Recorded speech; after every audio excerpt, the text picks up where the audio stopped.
A concussion is essentially a bruise on the brain. That the brain is inside the skull, surrounded by cerebrospinal fluid, and what happens is when there's a trauma to the head, the brain actually bumps up against the skull. Now, depending upon where the brain bumps up against the skull could determine how severe or mild the concussion may be.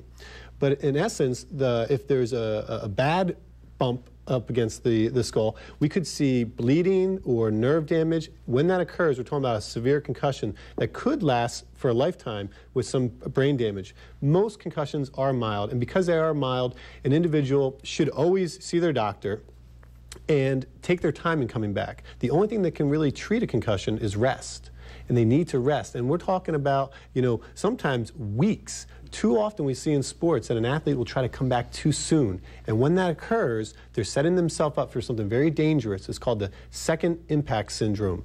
It's not the first concussion that usually does damage, it's the second that's permanent.